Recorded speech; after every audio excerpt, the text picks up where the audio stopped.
어떤 분한테 들은 얘기입니다. 하루를 행복하게 살고 싶습니까? 그러면 스테이키를 잡수시고 딸기 케이크를 드십시오.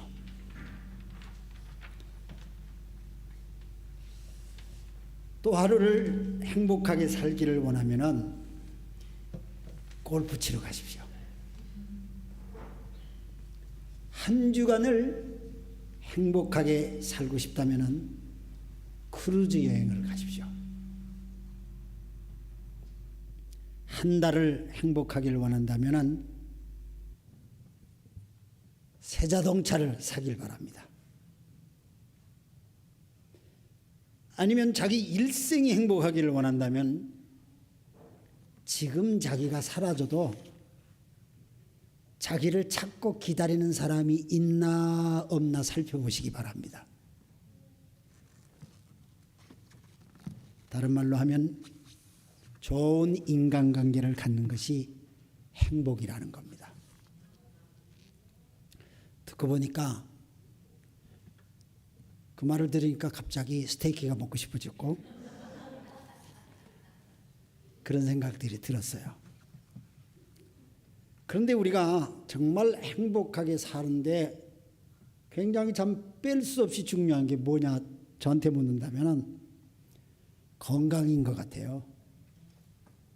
건강해야 우리가 행복할 것 같은데, 그래서 모든 사람들이 정기적으로 건강검진을 받지 않습니까? 그리고 조금만 어디 이상이 있어도 막 병원을 달려가죠. 저도 매년 기본적인 건강검진을 받고 있습니다. 사람에 따라서 자기 몸의 건강검진을 받기 위해서는 어떤 분은 걱정되는, 아니면은 부모로 유전적인 것이 걱정되어서 보통 사람과 또 다른 정밀검사를 받는 분들도 있기 때문에 건강검진의 모양이 사람마다 다양하게 틀리다고 생각이 되어집니다. 최근에는 우리 몸의 건강검진도 중요하지만 정신적인 건강 체크를 하는 것이 굉장히 사람들에게 보편적으로 지금은 돼 있고, 소위 정신적인 내과 뭐 이런 과목들도 생겨지고 많이 바뀌어졌죠. 왜냐하면 이 세상이 참 과거와는 달리 스트레스가 아주 많은 세상이 되어졌습니다. 그래서 보통 스트레스 테스터 아니면 우울증 테스터 뭐 이런 것들은 보편적으로 모두가 다 하시는 것 같고요. 또 더 나아가서 적응장애 테스트라든가 불안장애 테스트라든가 공황장애 말이죠. 그런 것들도 테스트한다든가 의존증 테스트라든가 아니면 ADHD라고 하는 소위 이 정돈이 안 되는 거야. 자폐증 같은 그런 것들이 우리들에게 있지 않나. 아니면은 PTSD 테스트, 심적 외상 스트레스 증후군이라고 그러죠. 이런 장애 테스트, 강박증 테스트, 뭐 자기 감정이 컨트롤 안 돼서 테스트 받는 경우도 있고, 다른 사람의 감정을 내가 잘 못 받아들여서 나를 테스트하는 경우도 있고, 옛날에는 우리가 들어보지도 못했던 그런 정신과 질환들이 우리에게 많이 늘어나고 있다고 해서 세 끼 밥만 잘 먹으면 건강하게 살 수 있다 하는 시대가 이미 지났다고 생각이 됩니다. 그래서 우리가 정말 행복하게 살기 위해서는 몸도 건강해야 되고 마음도 건강해야 되지 않나 하는 그런 생각이 듭니다. 그래서 저는 말이죠, 우리 교회 모든 성도들이 심신 함께 마음과 몸이 마음과 육체가 함께 말이죠, 건강해지는 신앙생활 또 일반적인 생활이 다 함께 이루어질 수 있도록 기도하지 않을 수 없다, 그렇게 생각되어집니다. 저희 교회에서도 기도 제목들을 이렇게 중보기도 해보면 중보기도 기도 제목들이 제일 많이 나오는 게 질병을 위한 기도 제목이 제일 많습니다. 그런데 질병을 위한 기도 제목 가운데 육체의 질병의 기도 제목도 있지만은 많은 분들이 써내지 못하고 있는 질병들이 심적 마음에 있는 질병들은 잘 못 써냅니다. 제가 그걸 보니까 심적인 것들에 대한 기도 제목들이 사실은 그렇게 많이 올라오질 않아요. 그거 보면은 그런 게 없냐 하면은 실제적으로는 그것 때문에 어려움을 당하는 분이 의외로 많이 있다는 걸 느낍니다. 그게 참 심적인 어려움이 당한다고 하는 걸 볼 수 있을 때 흔히 우리들의 상황 속에 인간관계가 아주 작은 것에서도 상처를 잘 받고 아주 작은 것에서도 관계가 깨어지기도 하고 그런 것들을 볼 때 그런 현상이 있지 않나 생각합니다. 저와 여러분들은 이 6월달이 시작되면서 고린도 전서를 묵상하게 되었습니다. 저도 고린도 전서를 한 주간 묵상했잖아요. 오늘 이제 한 일주일이 지나서 일주일 동안 고린도서를 묵상하는데 성경 말씀을 통해서 하나님께서 자꾸 조 목사 너희 교회는 건강해? 성경 말씀이 자꾸 나한테 초대교회는 건강한 것 같아? 자꾸 물으시는 것 같아요. 다른 말로 하면 하나님께서 이 말씀을 통하여서 우리 교회에 건강 진단을 하시는 것 같은 느낌을 제가 받아요. 그래서 이 고린도전서 3장을 통해서 건강한 교회는 어떤 교회인가 하는 사실을 본문을 통하여서 말씀의 은혜를 받고 여러분들과 나누게 됐습니다.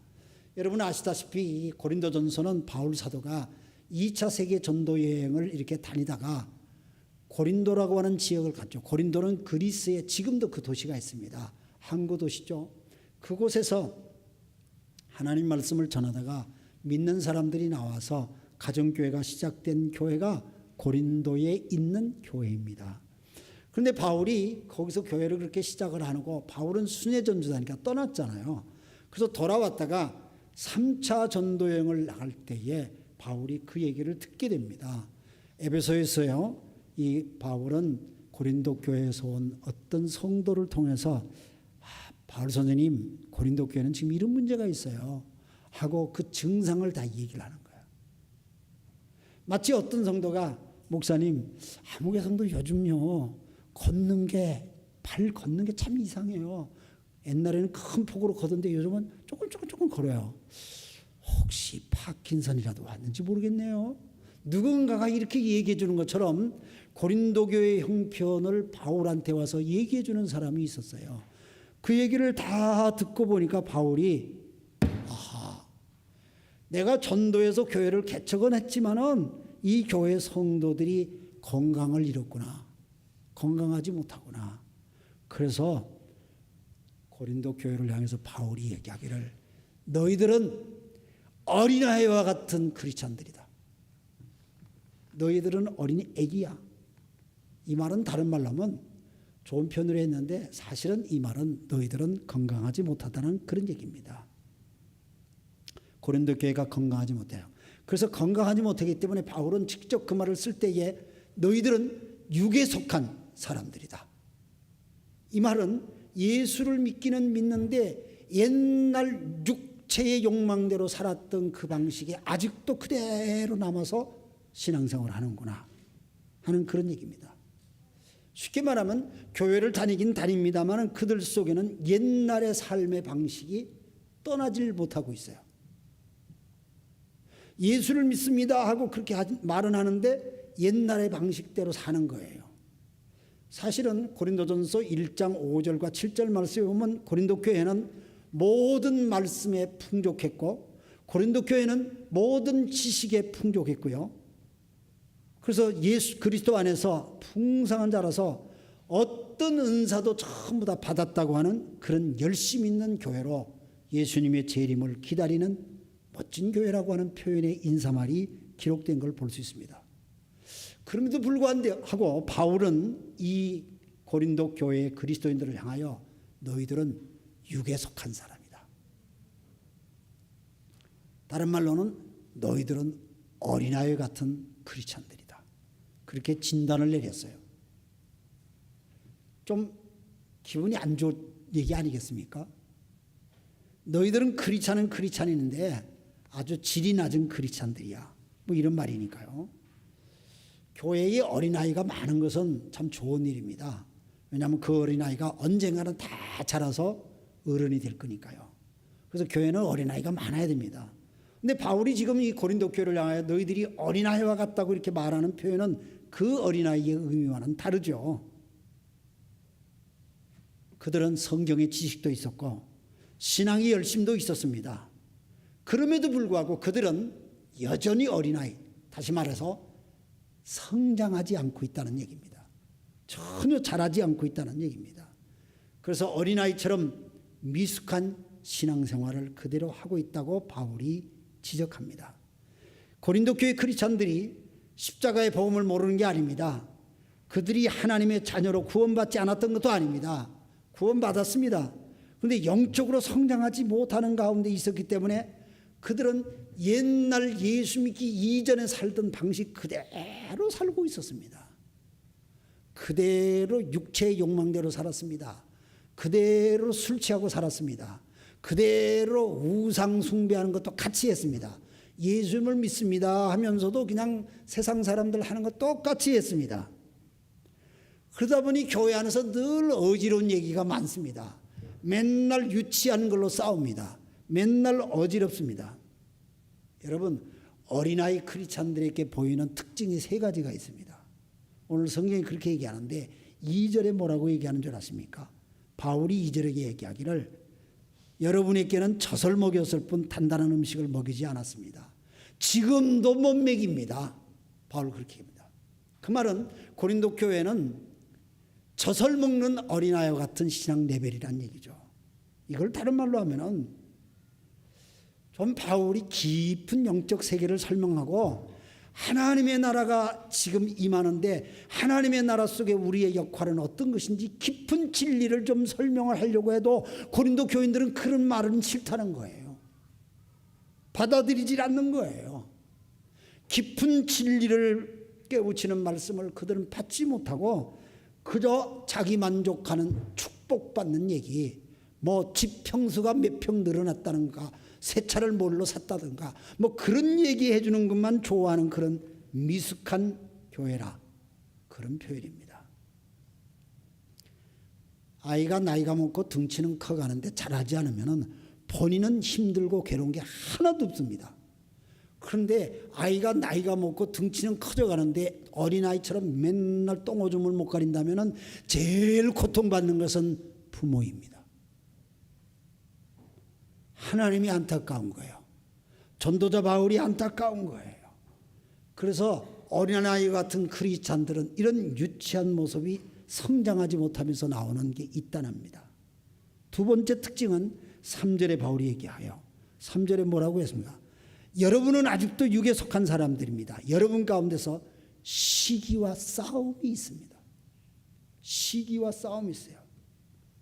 이게 어린아이 크리스찬들의 특징입니다. 시기 뭡니까? 남이 잘 되는 게 싫은 겁니다. 그거는 누가 잘 되는 게 싫은 거예요. 왜? 어린아이는 내가 잘 돼야 되거든요. 어린아이는 뭐든지 내가 내 거야. 뭐든지 잡으면 자기 입으로 들어가죠. 그래서 다른 사람이 잘 되는 거, 다른 사람이 칭찬받는 거, 그거 싫어하는 거예요. 이게 시기예요. 어린아이 신앙을 가진 그 특징이에요. 누가 좀 칭찬을 받으면요, 비꼬아요. 그래서 어린아이 신앙을 가진 사람들이 있을 때에 교회는 참 어지러워요. 여러분, 성경의 최초의 살인자가 누군지 아시죠? 가인이잖아요. 동생 아벨을 죽이잖아요. 근데 왜 가인이 동생 아벨을 죽이는지 아십니까? 요한일서 3장 12절 말씀에 보면 그 이유가 설명이 나와요.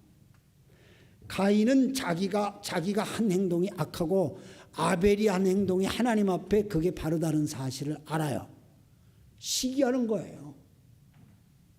자기가 잘못된 게 알면 자기 잘못을 좀 고치면 되는데 아이들은 자기 잘못을 안 고치려고 그래요.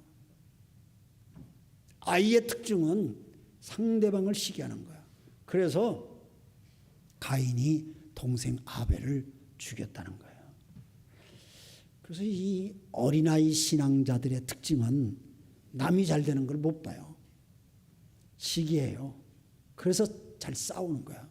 잘 싸우다 보니까 4절 말씀에 보니까 고린도 교회에 나는 바울 편이다, 나는 아볼로 편이다, 또 조금 보면 나는 게바 베드로 편이다 하고 편을 가르는 일을 해요. 이게 어린아이 신앙자들의 특징입니다. 교회 안에서 편 가르는 사람들은 신앙이 어려서 그런 거예요. 그러니까 어린애처럼 우리가 같이 상대하면 편 가르는데 동조해서 같이 똑같이 어린아이처럼 그렇게 돼버립니다. 그래서 잘 싸워요. 예수를 믿으면서도 교회 다니면서도 잘 싸우는 거예요. 그게 어린아이 특징이에요. 여러분, 저희 교회는 어린아이 신앙을 가진 사람이 많을까요? 적을까요? 예? 여러분 어떻게 생각하세요? 우리 교회는 어린아이 신앙을 가진 사람이 아무도 없다 하는 분 계세요? 아마 여러분 뭔가 마음의 손가락을 가지고 저 사람이요, 저 사람, 이 사람이요, 이 사람 이렇게 할지 모르겠어요. 누군가가 손가락으로 이렇게 가리키면은 세 손가락은 사실 자기를 가리키는 거예요. 여러분, 교회 안에 어린아이 신앙자가 많으면은 건강하질 못해요. 맨날 자기 문제밖에 들여다보질 않아요. 교회의 존재는 세상의 빛과 소금이 대한 세상을 향해 존재해야 되는데 자기 것도 챙기질 못해. 그러다 보니까 맨날 자기 안에 그 쿵당쿵당하고 싸워박질. 참 은혜롭질 못해요. 그런 교회라면은 어떻게 하면 좋을까요, 여러분?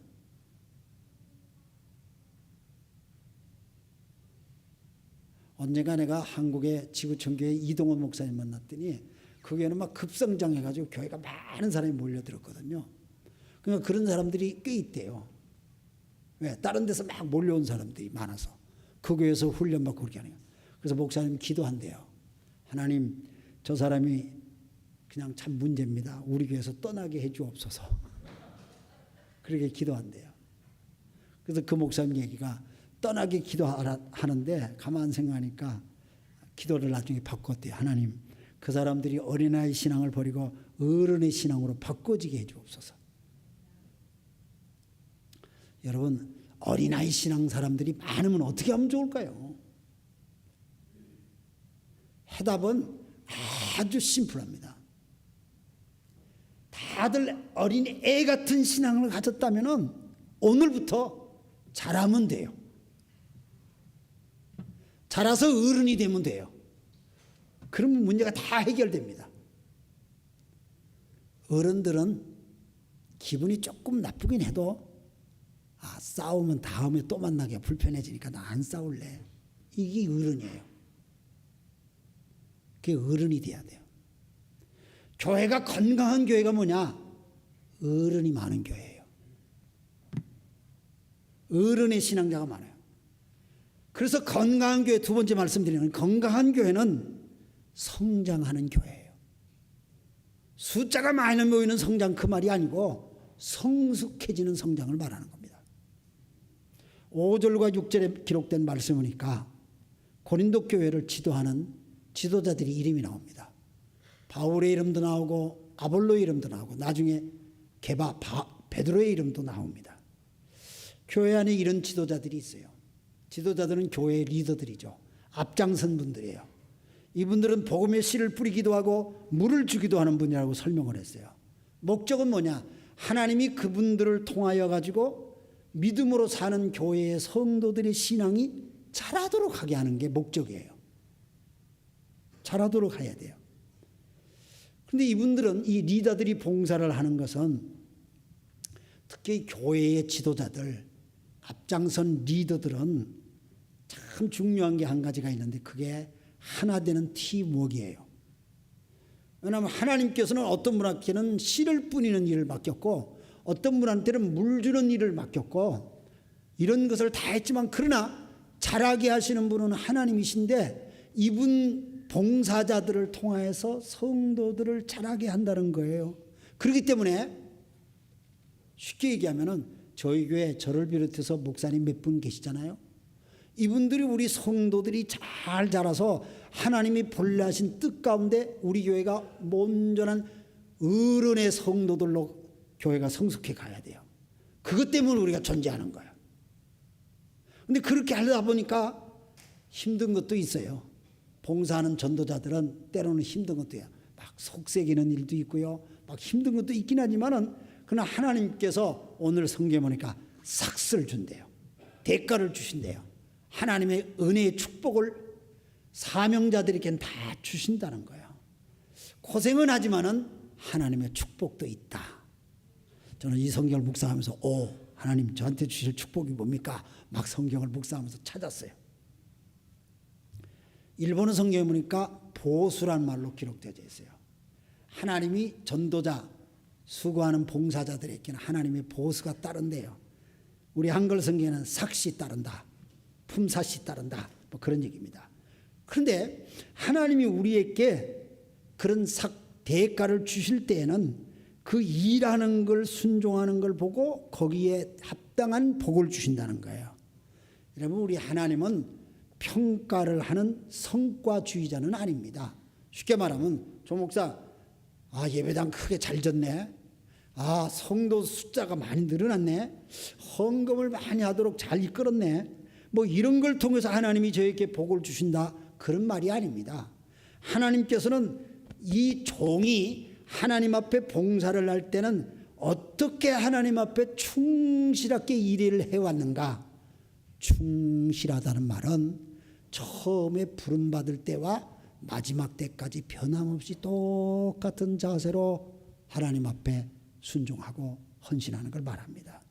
그럴 때 하나님께서는 그걸 보시고 복을 주신다는 거예요. 그러니까 전도자들은 그런 복에 대한 개념을 바로 해야 돼요.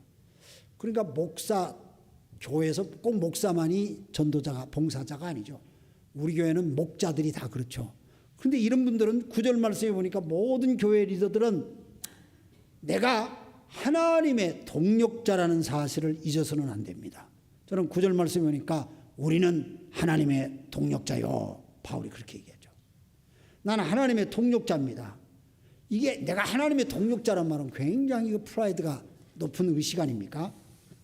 이거는 이미 내가 하나님으로부터 나한테 복을 주신 겁니다. 여러분, 내가 뭔데 하나님의 동력자입니까? 동력자라는 말은 하나님하고 일을 같이 하는 사람을 동력자라고 하잖아요. 그러니까 내가 하나님을 대신하는 일을 내가 하잖아요. 이게 보통 축복입니까? 그래서 교회 목사나 목자나 또 교회 봉사자들은 우리가 돈을 받기 위해 고용된 노동자들이 아닙니다.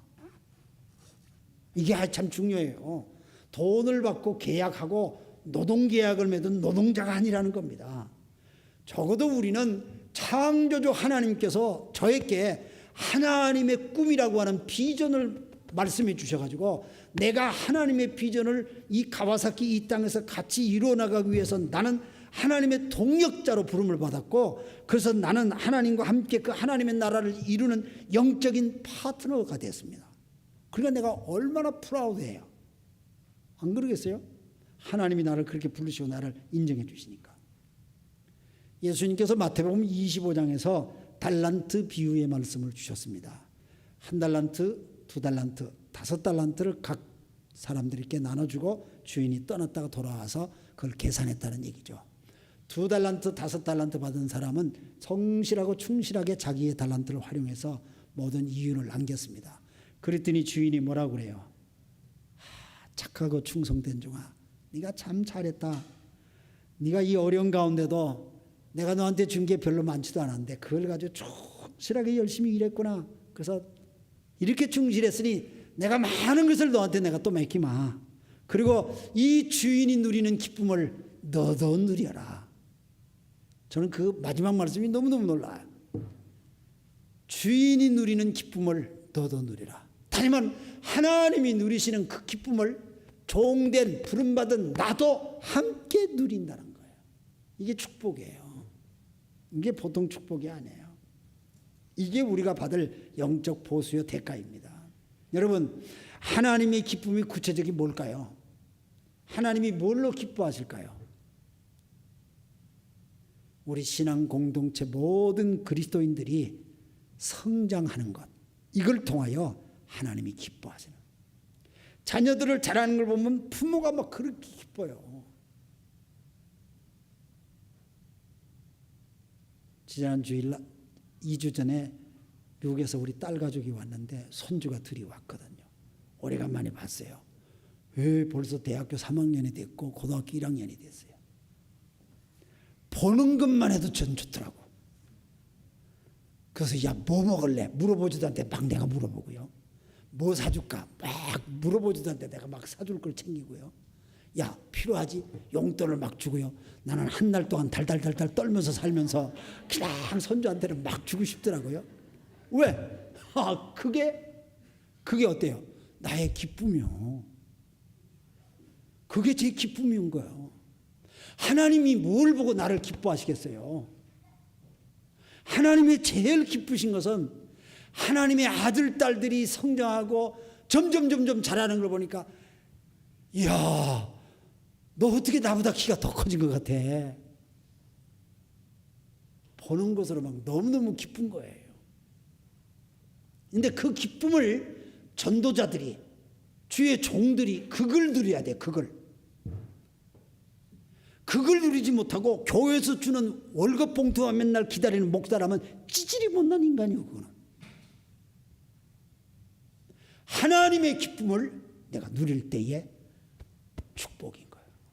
그걸 누려야 돼.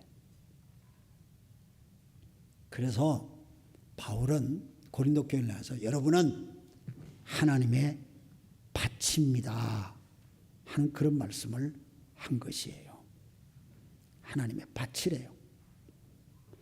9절이 그렇게 하죠. 우리는 하나님의 동력자여 여러분 하나님의 밭이며. 밭은 뭐예요? 씨를 뿌려서 나게 하는 곳이죠. 봄 되면요, 저는 학교에서 학생들하고 바빠. 왜냐하면 밭을 가꾸는 게 있거든요. 그럼 학생들은 뭐 이걸 또 합니까? 막 이래요. 근데 그걸 막 흙을 한번 이렇게 뒤집어야 되잖아요. 흙을 뒤집어 가지고 거기다 씨를 뿌려요. 한 일주일 정도 지나면 거기서 조그만 싹이 올라와요. 그 싹이 올라오는 걸 보면 오 신기해. 그리고 애들이 막 떠들면서 그게 올라와서 이렇게 좀 해서 지금 파브리카가 달렸어요. 가지가 달렸어요. 요만해요, 가지가. 근데 그 조그만 가지를, 요만한 가지를 쳐다보면서 내가 가지를 10개나 먹은 기분이 들어. 그게 밭을 일구는 자의 수고로움과 함께 누리는 기쁨이에요. 그래서 바울은 너희들은 밭이에요. 그래서 바울은 나는 씨를 뿌리는 자였다면 아볼로는 물을 주는 자였습니다. 그런데 함께 우리가 기뻐할 것은 하나님이 기뻐하는 것처럼 여러분들이 잘하는 걸 보고 우리가 기뻐합니다. 지금 그 얘기 하잖아요. 이게 건강한 교회 모습이에요. 건강한 교회는 리더들이 이렇게 사는 거예요. 리더들이 이런 의식으로 사는 거예요. 리더들이 이런 기쁨을 누리고 사는 거예요. 그럴 때 교회가 건강한 거예요. 동시에 바울이 세 번째로 건강한 교회는 그날이 와도 절대로 흔들리질 않아요. 그게 건강한 교회의 특징이에요. 9절 말씀을 다시 보면요, 바울은 고린도 교회를 하나님의 밭이라고 설명했다가 하나님의 건물이라고도 표현을 합니다. 그러면서 하나님의 건물에 관계된 설명을 10절, 11절, 12절 쭉 이어서 계속 설명을 15절까지 하고 있어요. 그래서 그 설명하는 내용이 뭔가 하니 집을 짓는 걸 설명을 해요. 너희들은 하나님의 건물이기 때문에. 건물을 지을 때에 제일 중요한 게 기초를 튼튼하게 하는 거예요. 그래서 바울은 이 기초를 튼튼하게 한다는 그 말을 아주 털을 잘 잡아야 된다는 그 말을 중요하게 얘기해요. 여러분, 건물을 지을 때 건물의 규모가 크면 클수록, 건물의 규모가 높으면 높을수록 그 집안 공사, 기초 공사가 튼튼해야 됩니다. 기초 공사가 잘못돼 버리면은 기울어진 터에다가 건물을 올리는 거는 금세 쓰러집니다. 그래서 기초가 아주 튼튼하게 평판해야 됩니다. 도쿄에서 제일 높은 데가 스카이트리라는 데죠. 근데 스카이트리가 있는 그 동네는 원래 그게 매립지입니다. 매립지라서 밑에 딱딱한 반석이 나오려면 한참 파고 들어가야 돼요. 얘기를 들으니까 50m 밑에까지 탕을 파가지고 큰 기둥을 수백 개씩을 받고 그래서 기초를 만들어서 스카이트리를 높이 올렸답니다. 도쿄에도 빌딩이 높은 빌딩이 신주쿠에 가면 많이 있고 여기 요즘은 많이 들어섰죠. 근데 미국의 마네탄을 가보면 여기 빌딩은 장난감 같아. 마네탄은 뭐 100년 전에 벌써 엠파이어 스테이트 빌딩이 세워졌어. 100년, 엠파이어 스테이트 빌딩이 100년 이상 됐습니다. 어떻게 그렇게 그 뉴욕 맨하탄은 빌딩이 그렇게 많은 게 올라갔냐? 이유가 한 가지가 있습니다. 세계 다른 나라 도시와는 달리 맨해탄은 양쪽에 바다와 강이 둘러져 있지만 고기가 바닥이 전부 다 바위돌인 거예요. 바닥이 반석으로 돼 있어요. 그걸 가보면 센트럴 파크라고 중앙공원이 있는데 그 중앙공원은 큰 바위들이 막 여기저기 있는 거예요. 그러니까 바위가 많아서 그 위에다 집을 짓는 게 쉬운 거예요. 그냥. 그러니까 기초가 얼마나 차이가 나는지 몰라요. 그래서 바울은 이런 기초가 든든해야 어떤 어려움이 오도 흔들림이 없고 넘어지지 않는다는 거야. 남는다는 거야. 그래서 이 기초 공사가 만약에 잘못되어 버리면 건물은 지어도 아무리 바깥에 뭐 대리석을 붙였다 뭘 했다 해도 다 헐어버려야 돼요. 왜? 그런 건물은 사람이 들어가 살 수가 없어요. 그런데 이 바울이 이 건축의 얘기를 하면서 11절에 가서는 뭐라고 설명을 한 거 아니? 아무도 이미 놓은 기초이신 예수 그리스도밖에 또 다른 기초를 놓을 수 없습니다. 다시 말하면 교회의 기초는 예수 그리스도이십니다. 교회가 뭐든지 말할 때 예수 그리스도부터 출발해야 됩니다.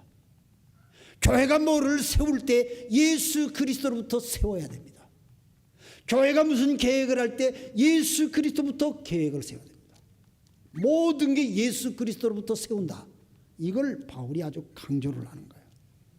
그래서 믿음의 공동체 교회가 하나 되는 것은 예수 그리스도와는 공통분모 기초가 있다는 거예요.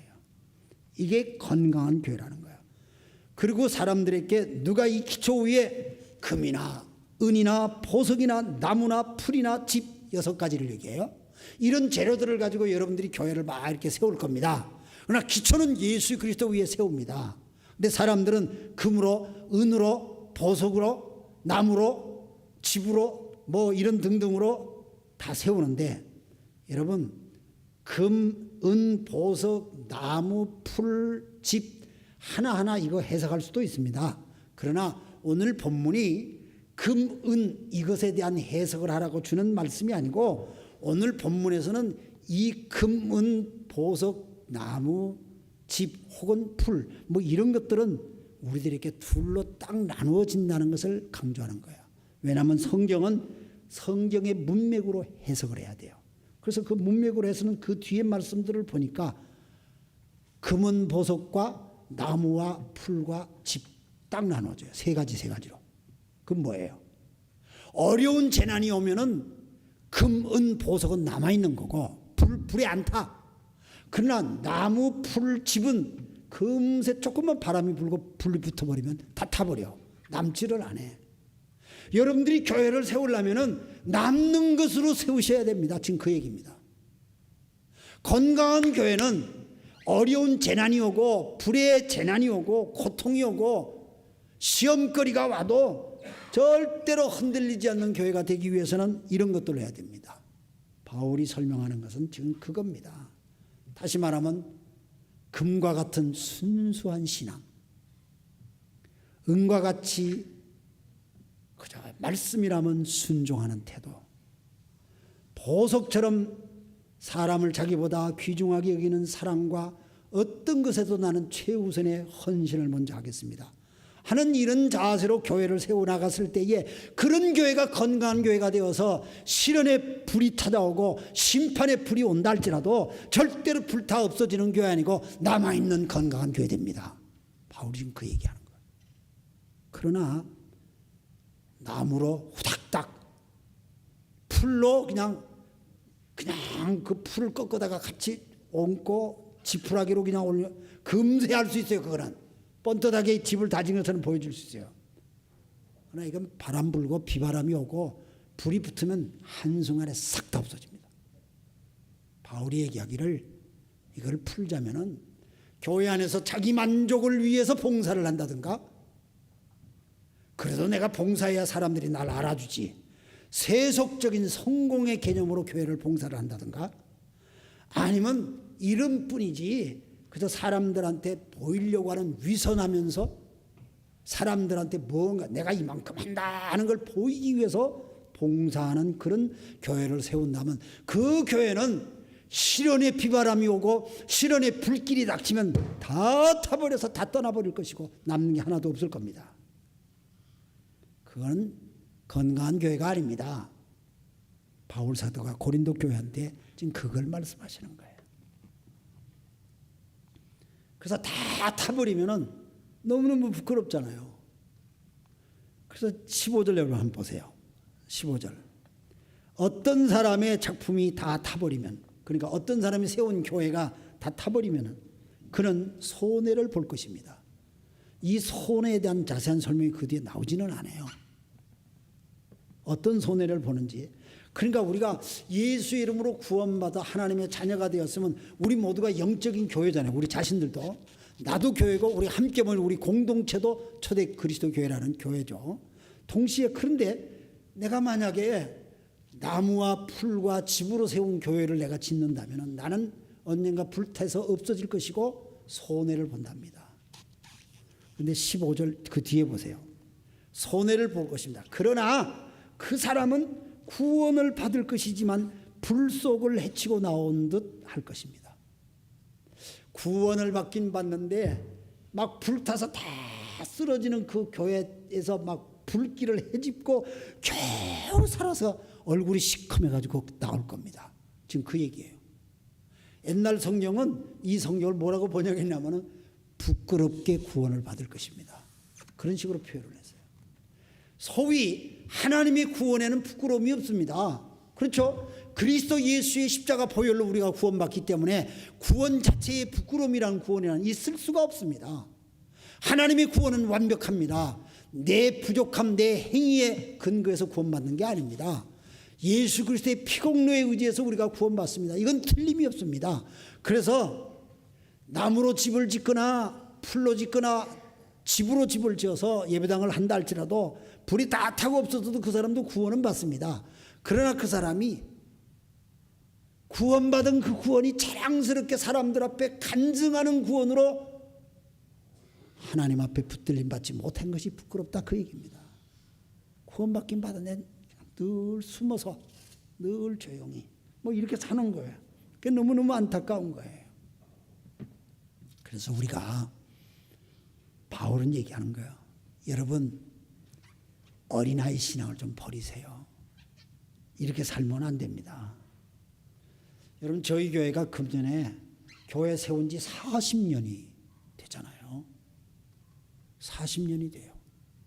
얼마나 빨리 지나간지 몰라요. 하나님 앞에 참 감사해요.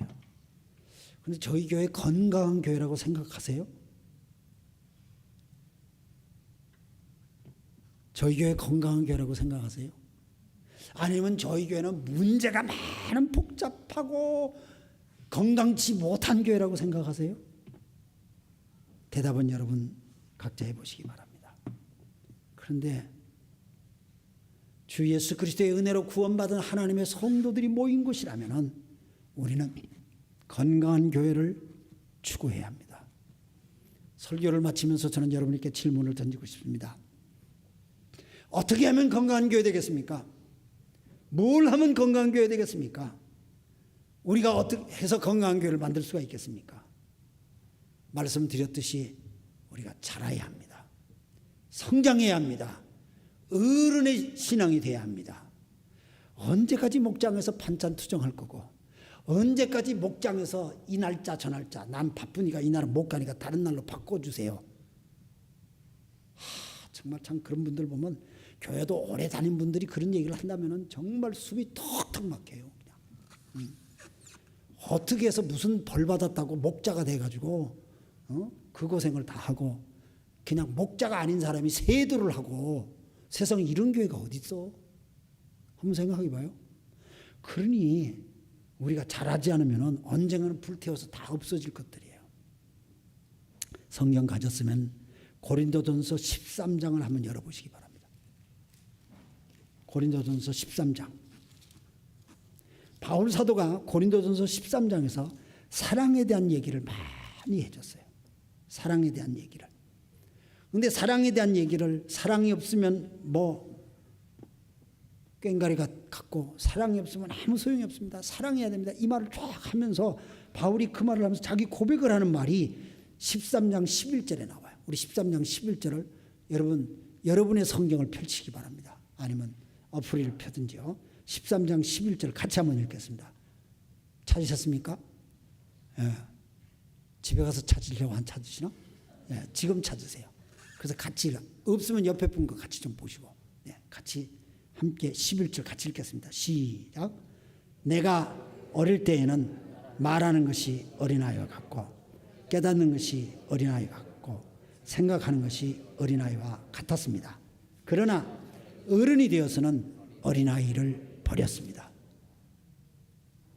여러분, 내가 어릴 때에는 바울도 이랬어요.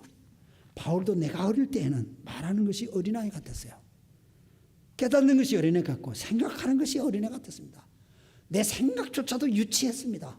바울이 그렇게 고백해요.